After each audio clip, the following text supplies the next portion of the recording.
Romeo 4 باب ابراہیم کی مثال۔ آئیے کلام مقدس میں سے پڑھیے رومیو 4 باب پہلی آیت سے 12 آیت تک۔ بس ہم کیا کہیں کہ ہمارے جسمانی باپ ابراہیم کو کیا حاصل ہوا؟ کیونکہ اگر ابراہیم اعمال سے راست باز ٹھہرایا جاتا تو اس کو فخر کی جگہ ہوتی، لیکن خدا کے نزدیک نہیں۔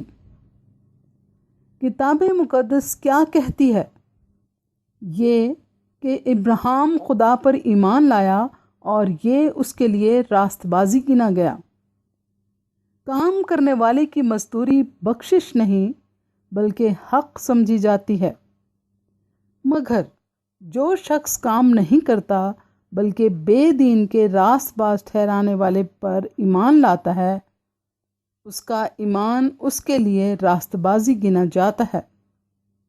چنانچہ جس شخص کے لیے خدا بغیر اعمال کے راست بازی محسوب کرتا ہے، داؤد بھی اس کی مبارک حالی اس طرح بیان کرتا ہے کہ مبارک ہیں وہ جن کی بدکاریاں معاف ہوئیں اور جن کے گناہ ڈھانکے گئے۔ مبارک وہ شخص ہے جس کے گناہ خدا محسوب نہ کرے گا۔ بس کیا یہ مبارک بادی مختونوں ہی کے لیے ہے یا نامختونوں کے لیے بھی؟ کیونکہ ہمارا دعویٰ یہ ہے کہ ابراہیم کے لیے اس کا ایمان راست بازی گنا گیا۔ بس کس حالت میں گنا گیا؟ مختونی میں یا نامختونی میں؟ مختونی میں نہیں بلکہ نامختونی میں۔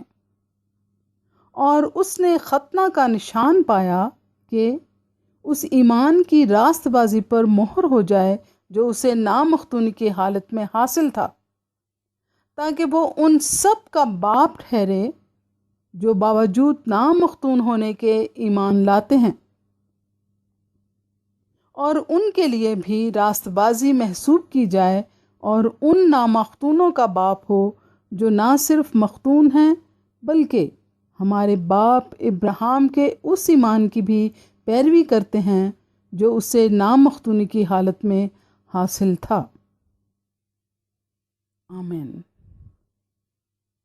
کلام مقدس کے پڑھے اور سنے جانے پر خدا کی برکت ہو۔ آمین۔